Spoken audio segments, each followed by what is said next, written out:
Be advised the voice and thoughts of Mind Over John do not reflect those of Spotify or Disney Thunder parody. Discretion advised. So our story goes, destined to be retold. A darkness was cast upon the land which magic and happiness began. And then it came to pass, a dark mystical overlord filled with greed came into power. With an iron fist he would shutter benefits, features and services. The wretched beast could not be stopped, any and all attempts were near fatal if not immediately jaded. With hopes crushed, cast exhausted and guests on edge from waiting in virtual queues to nowhere. In secret who shall meet, but a council of mice. You know them as shareholders. These poor souls had the task of appointing improving an SLA, that's a service level agreement for mere mortals to function. But as the council voiced and fussed, what more can we do? Everything we try he slams into our face with a raging thundering no. And then it happened, in faint tone Tinkerbell fluttered about. I have thought, I'll share with you, and closed her eyes to say.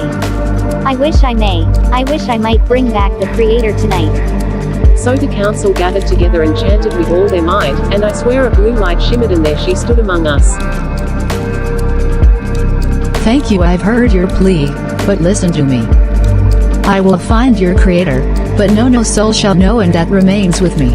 And with flash of blue I just knew, what the hell did we just do? Hello Bob, I come in peace. By order of the Alliance I must insist you come with me. I will do no such thing. I don't know you and I'm retired from the business, so no thank you.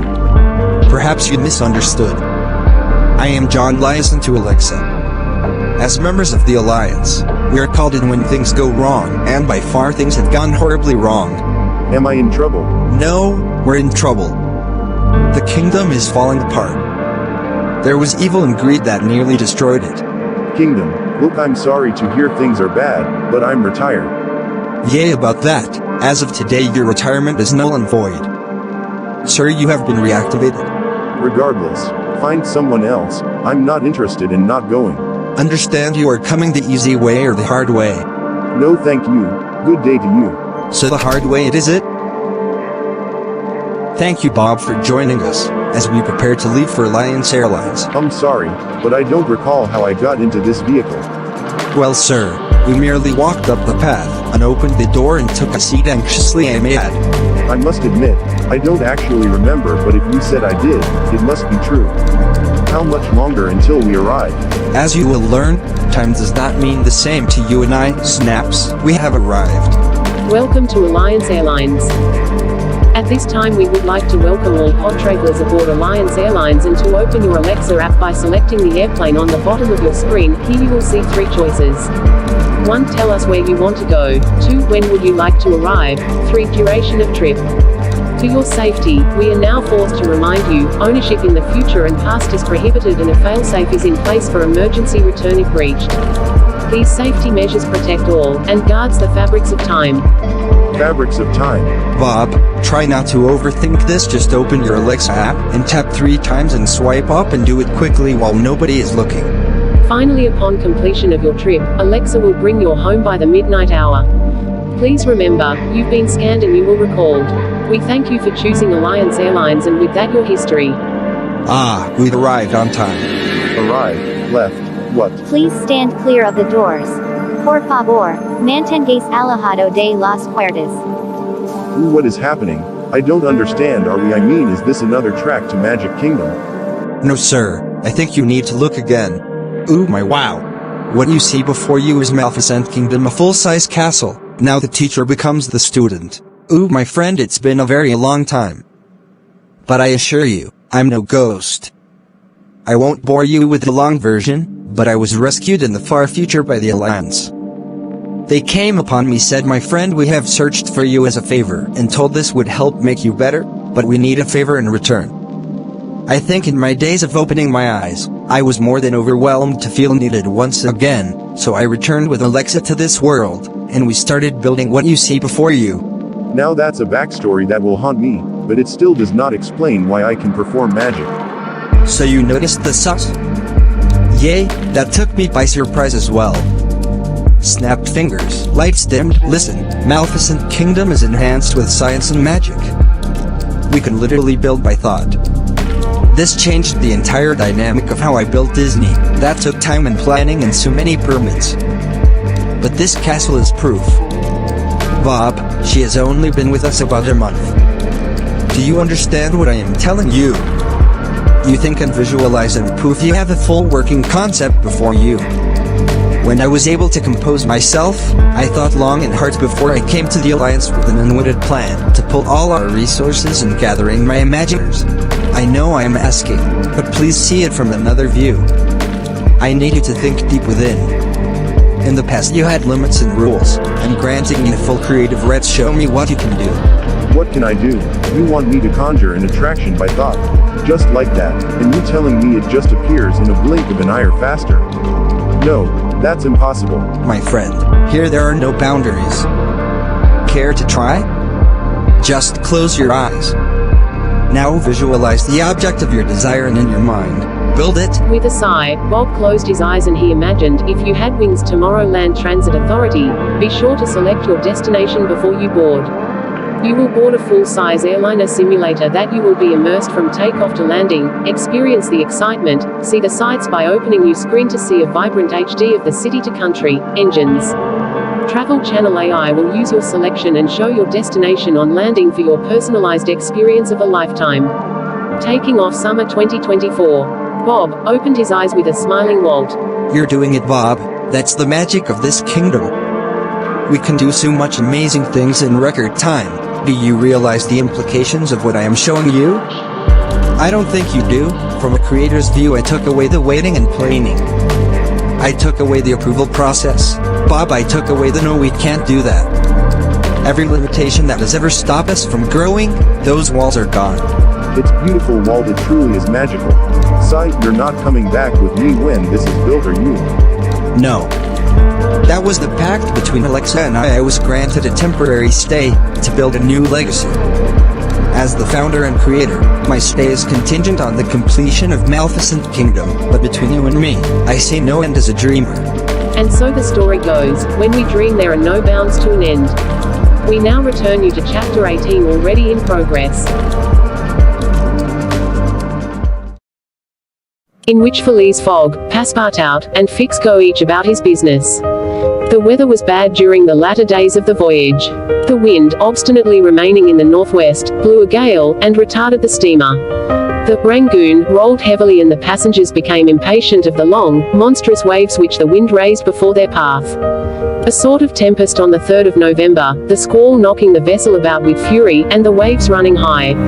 The Rangoon reefed all her sails, and even the rigging proved too much, whistling and shaking amid the squall. The steamer was forced to proceed slowly, and the captain estimated that she would reach Hong Kong 20 hours behind time, and more if the storm lasted.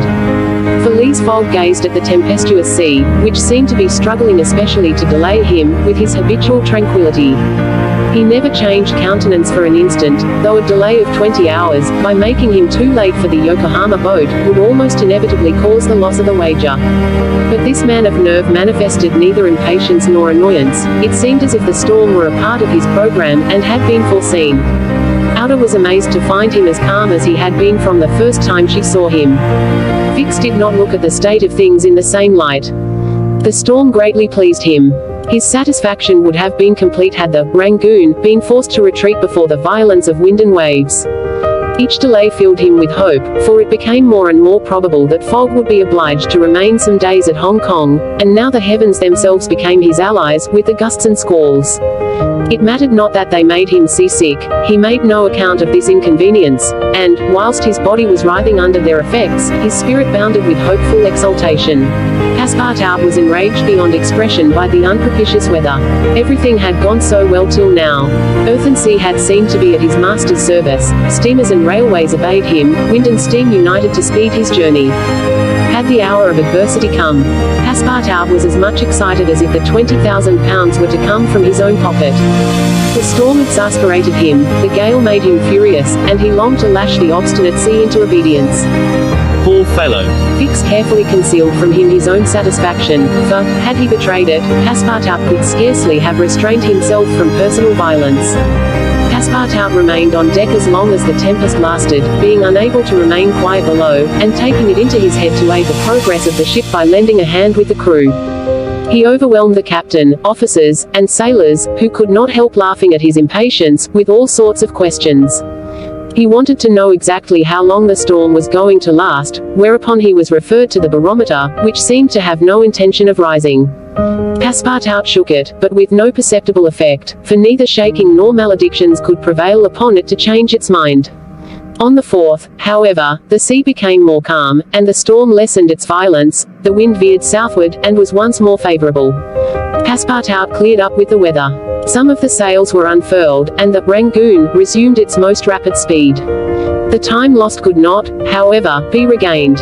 Land was not signaled until 5 o'clock on the morning of the 6th, the steamer was due on the 5th. Feliz Fog was 24 hours behindhand, and the Yokohama steamer would, of course, be missed. The pilot went on board at 6, and took his place on the bridge, to guide the Rangoon through the channels to the port of Hong Kong. Passepartout longed to ask him if the steamer had left for Yokohama, but he dared not, for he wished to preserve the spark of hope, which still remained till the last moment. He had confided his anxiety to Fix, who, the sly rascal, tried to console him by saying that Mr. Fogg would be in time if he took the next boat, but this only put Passepartout in a passion. Mr. Fogg, bolder than his servant, did not hesitate to approach the pilot, and tranquilly ask him if he knew when a steamer would leave Hong Kong for Yokohama. At high tide tomorrow morning. Said Mr. Fogg, without betraying any astonishment. Passepartout, who heard what passed, would willingly have embraced the pilot, while Fix would have been glad to twist his neck. What is the steamer's name? Asked Mr. Fogg. The Carnatic. Ought she not to have gone yesterday? Yes, sir, but they had to repair one of her boilers, and so her departure was postponed till tomorrow. Thank you. Returned Mr. Fogg, descending mathematically to the saloon. Passepartout clasped the pilot's hand and shook it heartily in his delight, exclaiming, Pilot, you are the best of good fellows. The pilot probably does not know to this day why his responses won him this enthusiastic greeting. He remounted the bridge, and guided the steamer through the flotilla of junks, tankers, and fishing boats which crowd the harbour of Hong Kong. At 1 o'clock the Rangoon was at the quay, and the passengers were going ashore. Chance had strangely favoured Feliz Fog, for had not the Carnatic been forced to lie over for repairing her boilers, she would have left on the 6th of November, and the passengers for Japan would have been obliged to await for a week the sailing of the next steamer. Mr. Fogg was, it is true, 24 hours behind his time, but this could not seriously imperil the remainder of his tour. The steamer which crossed the Pacific from Yokohama to San Francisco made a direct connection with that from Hong Kong, and it could not sail until the latter reached Yokohama, and if Mr. Fogg was 24 hours late on reaching Yokohama, this time would no doubt be easily regained in the voyage of 22 days across the Pacific. He found himself, then, about 24 hours behindhand, 35 days after leaving London. The Carnatic was announced to leave Hong Kong at 5 the next morning. Mr. Fogg had 16 hours in which to attend to his business there, which was to deposit Outer safely with her wealthy relative. On landing, he conducted her to a palanquin, in which they repaired to the club hotel. A room was engaged for the young woman, and Mr. Fogg, after seeing that she wanted for nothing, set out in search of her cousin Gigi. He instructed Passepartout to remain at the hotel until his return, that Outer might not be left entirely alone. Mr. Fogg repaired to the exchange, where, he did not doubt, everyone would know so wealthy and considerable a personage as the Parsi merchant. Meeting a broker, he made the inquiry, to learn that Gigi had left China 2 years before, and, retiring from business with an immense fortune, had taken up his residence in Europe. In Holland the broker thought, with the merchants of which country he had principally traded. Feliz Fog returned to the hotel, begged a moment's conversation with Outer, and without more ado, apprised her that Gigi was no longer at Hong Kong, but probably in Holland. Outer at first said nothing. She passed her hand across her forehead, and reflected a few moments. Then, in her sweet, soft voice, she said, "What ought I to do, Mr. Fogg?" It is very simple. Responded the gentleman. Go on to Europe. But I cannot intrude. You do not intrude, nor do you in the least embarrass my project. Passepartout. Monsieur. Go to the Carnatic, and engage 3 cabins. Passepartout, delighted that the young woman, who was very gracious to him, was going to continue the journey with him, went off at a brisk gait to obey his master's order. And with that we now are in pause. I hope that you will forgive me in the long delays between voice changes and software adjustments of sort. At least you now have an understanding why it takes as long as it does to create a single chapter and the great lengths placed together to include a mini-episode. My friends, there is still much of this story to cover, but as we wind down I'll just say it like this: thank you one and all. Until we meet again, see you in chapter 19.